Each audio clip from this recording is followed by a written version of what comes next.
नमस्कार, मंडल news bulletin में आपका स्वागत है। आइए पेश करते हैं आज के कुछ प्रमुख व मुख्य समाचार।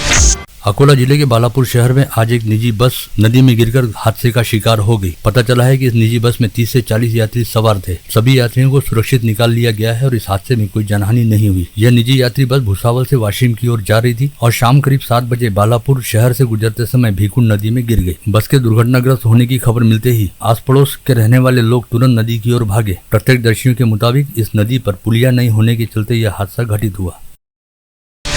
भातकुली रोड स्थित रेलवे क्रॉसिंग को रेलवे उड़ान पुल के निर्माण हेतु पिछले करीब 1 माह से बंद रखा गया है। इस रेलवे क्रॉसिंग को वाहनों की आवाजाही के लिए बंद करते समय किसी अन्य पर्यायी रास्ते की व्यवस्था नहीं की गई, जिसके चलते अमरावती भातकुली मार्ग से आना जाना करने वाले लोगों को काफी लंबा फेरा लगाना पड़ता है। ऐसे में परिसर वासियों में रेल महकमे को लेकर पहले ही काफी गुस्सा था। वहीं आज हार्ट अटैक के मरीज को यह रास्ता बंद रहने की वजह से अस्पताल पहुंचाने में विलंब होने और उस मरीज की अस्पताल पहुंचने से पहले ही मौत हो जाने की जानकारी सामने आते ही परिसर वासियों का रेल प्रशासन के खिलाफ गुस्सा फूट पड़ा और परिसर वासियों ने रेल क्रॉसिंग पर इकट्ठा होकर रेल प्रशासन के खिलाफ नारेबाजी शुरू करने के साथ ही रेल रोको आंदोलन करना भी शुरू किया। ऐसे में अमरावती नरखेड़ रेल लाइन से गुजर रही एक ट्रेन को भातकुली रोड रेलवे क्रॉसिंग पर करीब 1.25 घंटे तक खड़े रहना पड़ा। इस दौरान आंदोलन का नेतृत्व कर रहे युवा स्वाभिमान पार्टी के नेता सुनील राणा तथा पूर्व पार्षद आशीष अतकरे ने रेल विभाग के स्थानीय अधिकारियों को जमकर आड़े हाथ लेते हुए इस रेलवे क्रॉसिंग को तुरंत शुरू करने तथा रेलवे ओवरब्रिज का काम शुरू होने पर रेलवे क्रॉसिंग के पास ही पर्यायी मार्ग की व्यवस्था करने का निर्देश दिया।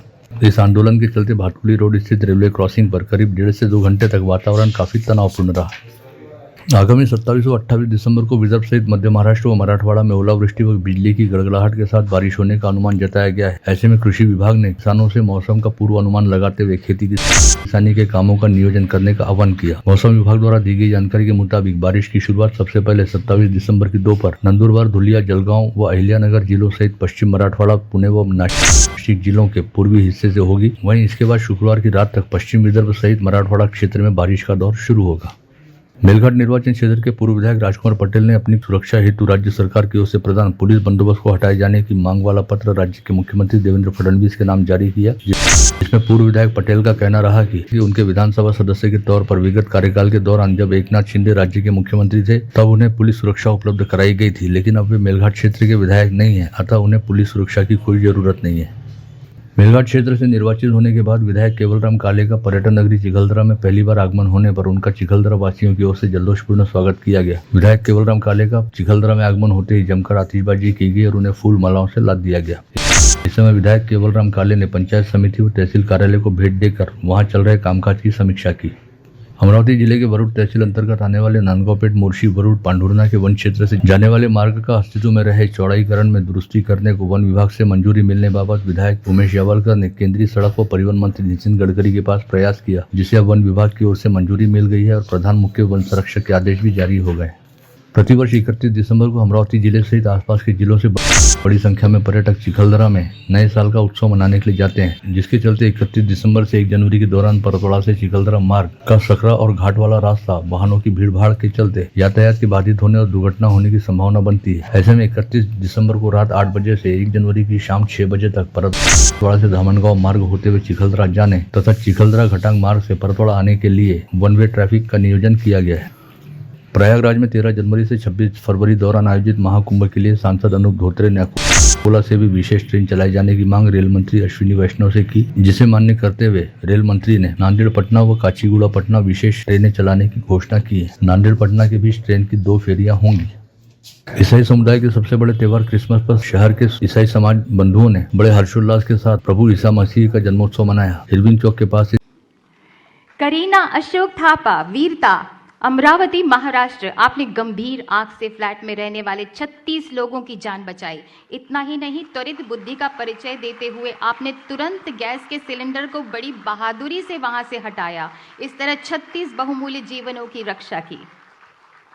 स्थित कैथेड्रल चर्च में बिशप मेलकम सिक्वेरा, फादर रमनीश, ओनित गोंसाल्विस व फादर आरोग्य स्वामी के नेतृत्व व मार्गदर्शन में विशेष प्रार्थना की गई। चर्च में ईसाई समाज के लोगों के साथ ही शहर के अनेकों राजनेता व अधिकारी गण भी ईसाई समुदाय को क्रिसमस व नववर्ष की बधाई देने पहुंचे थे, जिनमें विधायक सुलभा खोड़के, कांग्रेस के शहराध्यक्ष बबलू शेखावत, शिवसेना नेता नानकराम नेवनानी, पूर्व lady governor Kamaltai Gavai, IG Ramnath Pokhale, DCP Ganesh Shinde व सागर पाटिल, मनपा उपायुक्त नरेंद्र वानखड़े जैसे गणमान्यों का समावेश रहा। क्रिसमस के त्यौहार के अवसर पर इरविन चौक स्थित गिरजाघर में आज सुबह से ही काफी उत्साह व उमंग का वातावरण देखा गया। विशेष प्रार्थना पश्चात ईसाई समाज के लोगों ने एक दूसरे को बधाई दी। इस समय शहर के गणमान्यों सहित पुलिस अधिकारी भी ईसाई समाज को मैरी क्रिसमस कहने गुलाब के फूल व उपहार लेकर पहुंचे थे। मोर्शी रोड स्थित शिवाजी शिक्षा संस्था द्वारा संचालित शिवाजी कृषि महाविद्यालय व जैन इरिगेशन सिस्टम की ओर से आयोजित कृषि रत्न पंजाबराव देशमुख की 126वीं जयंती अवसर पर आयोजित राज्य स्तरीय केला परिषद में राष्ट्रीय केला संशोधन केंद्र के डॉक्टर आर सेल्वर दिनांक 30/12/2024 से 5/1/2025 तक चलेगा। और ये सारे जितने भी सामने हैं, ये सामने सिद्धार्थ क्रीड़ा मंडल के मैदान में फिजरपुरा यहाँ पे आयोजन किया गया। और हमारा एक कोटेशन अभी हमने मंडल की ओर से निकाला हुआ है। ये संदेश देना है, बॅट बॉल पाठ्यपुस्तके व मैदानी खेळाच्या वयात युवकांच्या हातात येत आहे चायना चाकू व युवकांना व्यसन, गुंडागर्दी, भाईगिरी यापासून युवकांना थांबवण्याचे काम एकमेव पर्याय म्हणजे फक्त खेळाचे मैदान। तो ये जो टूर्नामेंट जो है, ये टूर्नामेंट महाराष्ट्र में इतना बड़ा टूर्नामेंट होता है। ये टूर्नामेंट को खेलने के लिए राज्य के बाहर से भी यहाँ पे टीम हमने यहाँ पे वहाँ पे अपना नामांकित दाखिल किए। राजन ने कहा कि अमरावती शहर में केला उत्पादन खुशी व गर्व की बात है और यहाँ पर केलों के प्रकार देखकर उन्हें काफी खुशी महसूस हो रही है। केंद्रीय शिक्षा मंत्रालय अंतर्गत डीम्ड यूनिवर्सिटी तथा सूचना व प्रसारण मंत्रालय के तहत स्वायत्त संस्थान के तौर पर भारतीय जनसंचार संस्थान के पश्चिम क्षेत्रीय परिसर के अमरावती केंद्र का निर्माण 90 करोड़ रुपए की निधि के साथ बडनेरा में 15 एकड़ भूमि पर किया जा रहा है, जिसके लिए केंद्रीय लोक निर्माण विभाग की वेबसाइट पर निविदाएं आमंत्रित की गई हैं। शासनाने 1962 साली गायरान जमिनी शेतकऱ्यांचे गुरंढोरं चारण्यासाठी, शेतमजुरांचे गुरंढोरं चारण्यासाठी शासनाने अधिग्रहण करून दिलेली जमीन आहे। हे जमीन गावकऱ्यांनी, सरपंचांनी, उपसरपंचांनी त्या जमिनीवर निगराणी ठेवावं असं शासनाचं म्हणणं आहे। म्हणून ते जमीन आम्ही जोपासलेली आहे। त्या जमिनीवर आतापर्यंत कुणालाही अतिक्रमण करू दिलेलं नाही। परंतु काही ह्या 22 तारखेला आपल्या महाराष्ट्रातून परप्रांतीय मध्य प्रदेशमधून आलेल्या पोट भरण्यासाठी आलेले काही कामगार लोक आहेत। आमच्या इथं शेती करतात, शेतामध्येच राहतात। आता त्यांचं पोट भरून झालेलं आहे। आता ते त्या जमिनीवर, गायरान जमिनीवर त्यांचं हे नजर असल्या कारणामुळे एकूण ते क्षेत्र 7 एकराचं क्षेत्र आहे। त्या क्षेत्रावर त्यांची नजर गेली आणि त्यांनी हे अतिक्रमण निर्माण केलं त्या जमिनीवर। त्या लोकांना आम्ही सरपंच म्हणून, मी प्रथम नागरिक असल्या कारणामुळे प्रथम त्यांना समजावण्याचा प्रयत्न केला की दादा हो, असं हे तुमचं अतिक्रमण करणं योग्य नाही। तुम्ही शासनाला तुमची माहिती द्या आणि मागणी करा। शासन तुम्हाला कुठेतरी जमीन देण्याचा प्रयत्न करेल। परंतु त्यांच्याकडे कोणत्याही प्रकारचं आधार कार्ड नाही, कोणतंच डॉक्युमेंट नाही। हे महाराष्ट्राच्या बाहेर मध्य प्रदेशवर आलेले लोक, आता ते जमीन आज आमची करोडो रुपयाची जमीन आहे। जर ह्या लोकांनी जर अतिक्रमण केलं तर शेतमजुरांनी गुरंढोरं कुठे चारावं, हा मोठा प्रश्न आहे। हरिवसा स्थित बिरला ओपन माइंड स्कूल के वार्षिकोत्सव में श्रीमंत योगी एजुकेशनल एंड वेलफेयर ट्रस्ट की ओर से आयोजित 4 दिवसीय कार्यक्रम के तहत ख्यातनाम मोटिवेशनल स्पीकर चेतन भगत का व्याख्यान बीती शाम आयोजित किया गया। इंस्पायरिंग माइंड नामक इस व्याख्यान में अपने विचार व्यक्त करते हुए चेतन भगत ने उपस्थितों को अपना जीवन किस तरह से सफल बनाया जाए इसे लेकर मार्गदर्शन किया और कहा कि हम सभी लोगों का जीवन किसी फिल्म की तरह होता है, जिसमें हीरो से लेकर विलेन, निर्माता, निर्देशक व व्यवस्थापक जैसी भूमिकाएं खुद हमें तय करनी पड़ती है। और ऐसे में हम अपनी किस भूमिका को किस तरह निभाते हैं उस पर यह निर्भर करता है कि हमारे जीवन की पिक्चर हिट होगी या फ्लॉप होगी। लंबे समय बाद अमरावती आए मोटिवेशनल स्पीकर चेतन भगत ने दैनिक अमरावती मंडल के साथ भी विशेष तौर पर बातचीत की, जिसमें उन्होंने अपनी लेखन यात्रा की जानकारी देने के साथ ही मौजूदा दौर में युवाओं के सामने रहने वाली चुनौतियों पर दिल खोलकर अपने विचार रखे। उन्होंने कहा कि इन दिनों अधिकांश युवा सोशल मीडिया के चक्कर में फंसकर एक तरह से आभासी जीवन जी रहे हैं और हकीकत से पूरी तरह कट चुके हैं। युवाओं द्वारा अधिक से अधिक लाइक्स पाने के चक्कर में अपनी लाइफ को बर्बाद किया जा रहा है। ऐसे में युवाओं ने आभासी दुनिया से नाता तोड़कर हकीकी दुनिया में अपनी जिंदगी बितानी चाहिए ताकि वे जीवन में कुछ बनकर सफल हो सके। रामपुरी कैंप रोड स्थित डॉक्टर मेरिया मोंटेसरी कॉन्वेंट व श्रद्धानंद अंग्रेजी प्राथमिक व माध्यमिक शाला में आयोजित वार्षिक स्नेह सम्मेलन का उद्घाटन करते हुए अमरावती की विधायक सुलभा खोड़के ने कहा कि इन दिनों डिजिटल साक्षरता ही सफलता की चाबी है, क्योंकि तकनीक को एक झटके में बदलने वाले युग में मानव जीवन के प्रत्येक क्षेत्र प्रभावित हुए हैं और डिजिटल क्रांति के चलते सभी क्षेत्रों में आमूलचूल बदलाव आया है। सातुर्ना परिसर स्थित दिल्ली पब्लिक स्कूल का 7वां वार्षिक उत्सव रंगारंग तरीके से मनाया गया। सौम्य बळाचा वापर करणे पोलिसांचा अधिकार आहे.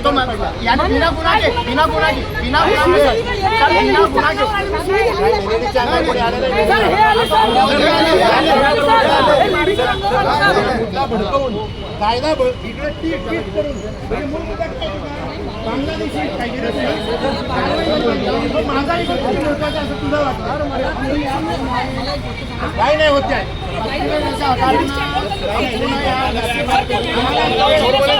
इस अवसर पर विशेष अतिथि के तौर पर उपस्थित अमरावती की पुलिस उपायुक्त कल्पना बारावकर सहित पूर्व सांसद नवनीत राणा एवं उच्च माध्यमिक शाला के संयुक्त निदेशक केशव टुपे सहित रिम्स अस्पताल के स्त्री रोग विशेषज्ञ Poonam Rathi, CA Bhushan लाठिया, Rana education society के सदस्य सुनील राणा व अनुपमा राणा तथा मालू इंटरनेशनल स्कूल के अध्यक्ष आशीष मालू विशेष रूप से उपस्थित थे। देश के पूर्व प्रधानमंत्री भारत रत्न अटल बिहारी वाजपेयी की 100वीं जयंती के उपलक्ष्य में आयोजित अटल दौड़ को प्रतिवर्षानुसार इस वर्ष भी जोरदार प्रतिसाद मिला। विभिन्न समूहों में कुल 3,457 स्पर्धकों ने हिस्सा लिया। 21 किलोमीटर हाफ मैराथन में नागपुर के राजन यादव पुरुष गुट से अव्वल रहे। इसी तरह महिला ग्रुप में सातारा की साक्षी जडलाई ने प्रथम स्थान प्राप्त किया। मान्यवरों के हाथों 13 समूहों में आयोजित इस स्पर्धा के सभी विजेताओं को नगद ग्रामीण अपराध शाखा पुलिस ने मोर्शी शहर में अवैध तरीके से गुटखा बिक्री करने वाले अब्दुल राजीक, मोहम्मद आरिफ तथा तौसीफ खान, कलीम खान नामक गुटखा व्यापारियों के खिलाफ कार्रवाई की। मोजी में रहने वाला अनिल चोपकर नामक 48 वर्षीय व्यक्ति नांदगांव पेट के पास नायलॉन मांझे की चपेट में आ गया, जिससे उसकी 2 उंगलियां कट गई।